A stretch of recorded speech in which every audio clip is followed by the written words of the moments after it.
Terrific. We've been going through Murad over here and myself. He is unpacking his material from 5 years of really working on the Quran, looking at the Arabic, and showing how time and again those who have translated from Arabic into English, they have made mistake after mistake after mistake, sometimes intentionally, sometimes unintentionally, sometimes there is an agenda at work and you can see what the agenda is. At other times it just looks clumsy, or it just looks inept, like they are just running through and doing a very shoddy work. We've just looked at four examples of mistakes that were made by the translators. Now we're getting into something that's more intentional. These is what we call deception.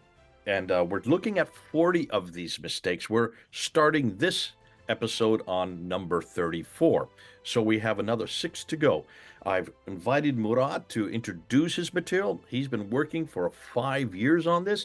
Some of you are not gonna agree with that. That's fine. Watch, listen, see what he is saying, and then right there at the bottom, go down at the bottom. You can see in the where they have notes. You can see where you can actually put your own questions or things you want to talk about. That's the great thing about YouTube. They allow you to do that. So feel free to do that and come back and let us know what you think. Right, Murad, it's good to have you back. Let's get right into this. This is going to be now deception. Which and what are we talking about?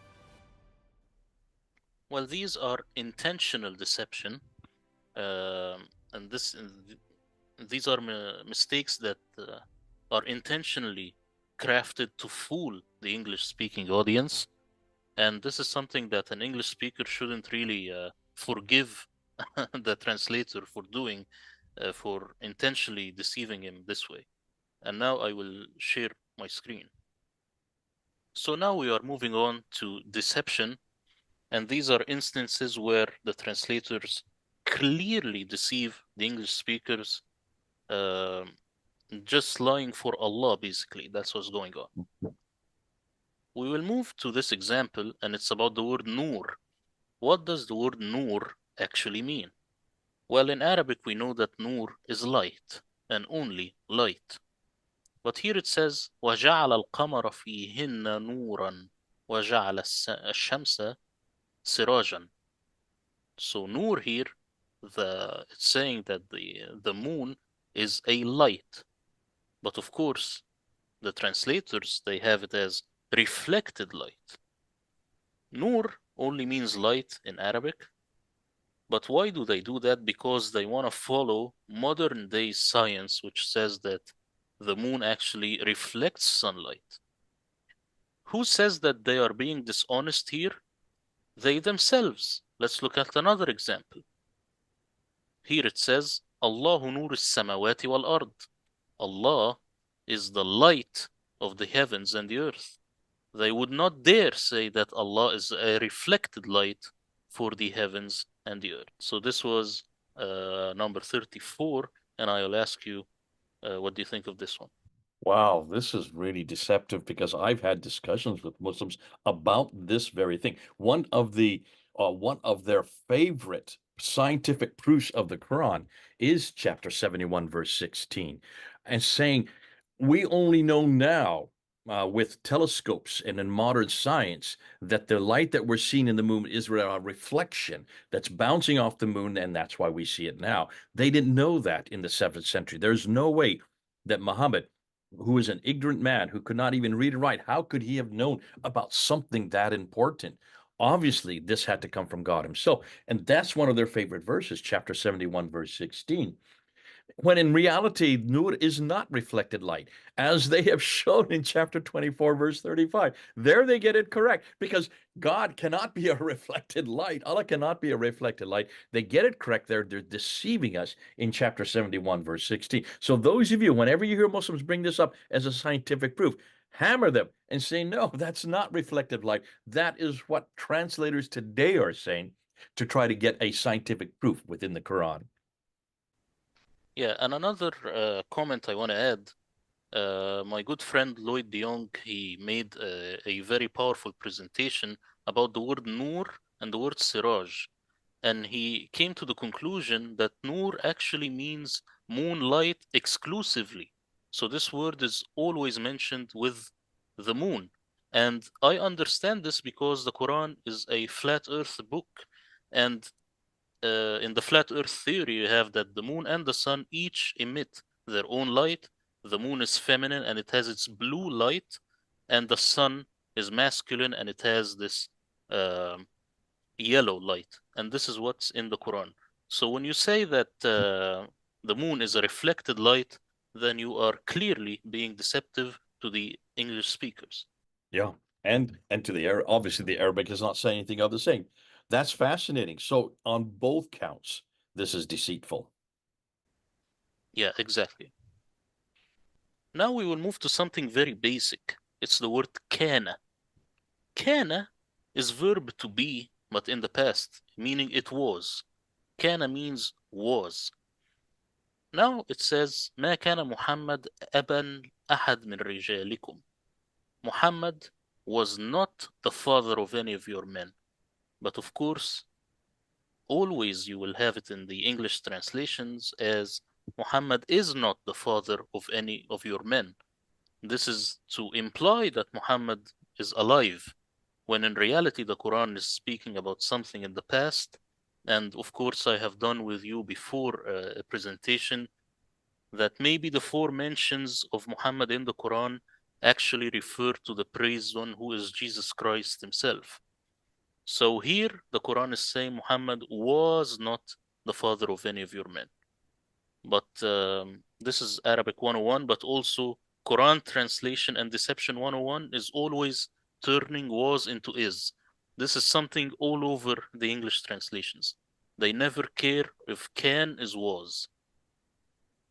Now, if you see here, it says درجات منه ومغفرة ورحمة وكان الله غفورا رحيما. So Allah was all forgiving, most merciful. But of course, as you see here, this is deception. Allah is.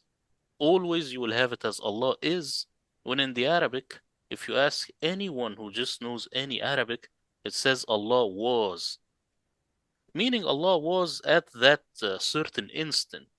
He was forgiving and merciful. You should have it as Allah was. And I will ask you, what do you think of this one? Well, especially the second one is a much more damaging one. Chapter 33, verse 40 is damaging enough because that's just the wrong translation. It is not a good translation. It's putting it, which is always in the past tense, putting into the present so that it's applied. But look at this one here in chapter 4, verse 96.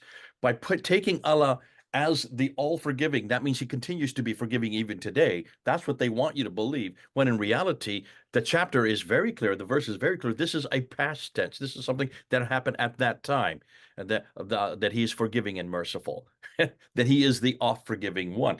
That is not something he is today. That's happened in the past. But they've got to make it present. They don't even look at the grammar. That is deceit at its very worst, because that's a theological deceit as well. Yeah, exactly. And the problem is this is all over the English Qurans. I think only Osama Dakdok with the generous Quran, his translation, he is the only one who has it as Allah was all over. So I salute him for that. But any English translation, they just discard this and anything will be is. This is the problem. Because Allah cannot change. He has to remain off forgiving for everybody at all times, for all people, even today. That's why they've had to impose it there. Terrific stuff. Yeah. Next example is something that I think most English speakers they know about it by now, and it's about the word ضرب. Hmm. So here it says وَهْجُرُهُنَّ فِي الْمَضَاجِعِ وَاضْرِبُوهُنَّ. Of course, every translation says strike them lightly or beat them lightly. Now, the Quran says and beat them. It doesn't say lightly in the Arabic. Adding the word lightly is a way to hide Islam's violent face towards women from the West. It is based on a hadith that the Prophet said, hit your wife with a toothbrush, which is actually funny. Hit someone with a toothbrush? This is something that no one can wrap his brain around of how absurd it is. Now let's see here, because this guy, Mustafa Khattab, the Clear Quran, takes it a step further. Look at what he says here. Discipline them gently. So three words that are deceptive. It doesn't say discipline, it says beat, and it doesn't say gently. That's he added this. So he takes it a step further into translation dishonesty. This is the clear Quran that a lot of Muslim converts love. Now I will show that these Quran translators, they actually shot themselves in the foot. And now we will see why this word only means beat or strike. Here it's talking, God is to, or Allah is talking to Moses. وإذ استسقى موسى لقومه فقلنا اضرب بعصاك الحجر. Moses, strike the rock. Of course, you're not going to strike the rock lightly. You're not going to discipline it gently. And you're not going to hit it with a toothbrush. So here they come back to their senses and they know that idrib means strike. And I ask you, what do you think of this one? Oh, now, Murad, this one has personal history for me because I did a debate on this with Anand Rashid. I don't know if you know Anand Rashid. He's a very well-known Muslim Dawagandis. He's all over the internet. But back in when I used to be in London, we did a debate on this very thing, and he brought up that this is nothing more than to beat lightly, daraba. And in fact, he called it the is it biswak or miswak, the thing you Miswak, yeah. he said that's all it is. This is talking about your your toothpick, those little pieces of sticks that we clean your teeth with in the morning around the Arab world. He said that's all you're supposed to beat her with, and then he pulled one out to show us all, and it was only about this big. And, and I remember I had even at that time I knew exactly because it's in parentheses. Whenever you see it's in parentheses, that's called commentary. So they've had to add to that to be politically correct because you cannot have a verse in the 21st century which is telling men that they are protectors of women, but to those women who disobey them, first admonish them. If that doesn't work, then throw them from the bed. If that doesn't work, hit them with little beeswax, these little miswax, these little flosses, these little sticks that you use to clean your teeth, and they're not going to pay much attention. And I remember when I did a debate. Um, what is his name? He's a Palestinian, very well known Palestinian. I did a debate in Cambridge University with him. His name will come to me. But he and I were doing a debate, about 400 people, and this verse came up, chapter 4, verse 34. And so the questioner says, "What are you supposed to do?" And it says there to beat your wives. And he says, "Listen. This is the third of three. You start with this one, you admonish her. If that doesn't work, then you throw her from the bed. And only at the end do you beat her." But at least he was being honest because then he said, "And besides, I know many women that love to be beaten." And by that time, there was a gasp in the audience. You don't say something like that at Cambridge University. Now, whenever you're at the Cambridge Union, and you do a debate, you have two doors that everybody has to go out with: the opposition and the proposition, for and against. And I was arguing for the proposition that Islam is not relevant for the 20th century, 21st century. And I had about 400 people went out my door, and only about 8 went out his door. And the reason was because of this verse, because I put out and I said, do you notice that even in the translations, they have to put lightly in there when that is not what daraba means? Daraba does not mean light. It means strike, as Moses struck the rock. You don't hit it with a toothbrush. That's not going to do much to the rock. And in the same way, you do that with women. Because of that, you can see why Muslims are what do you do? How do you deal with this? Well, the translators, that what they did is they just added a the word lightly as if, or discipline gently, so to get around this so they don't have to answer this question. But it's obvious a deceit. This is huge deceit. Yeah, and I think most Muslims in the West also know that this is deceptive and they try to use different tactics now.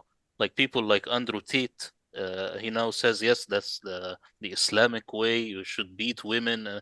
They are choosing either that they be really Islamic or that they leave Islam. But using this old tactic of beat them lightly with a miswak, it's old now. Not a lot of people are using it because it's really absurd. It's been out there. It's been in the press because we have got it out there so much now that now most people are aware of that. But still, we need to bring it up just to let people know. Listen, we're about halfway through these very deceitful tactics, very deceitful translations. Obviously, they're trying to get away from this. The idea of that nur means reflected light. It doesn't mean reflected light, but you need to have that there in order to really give punch and authority to this scientific proof that's in the Quran. The idea that kana all the way has always meant was, but they have to have is, so that Allah is off forgiving. He's still forgiving today, and He's still merciful and forgiving even today.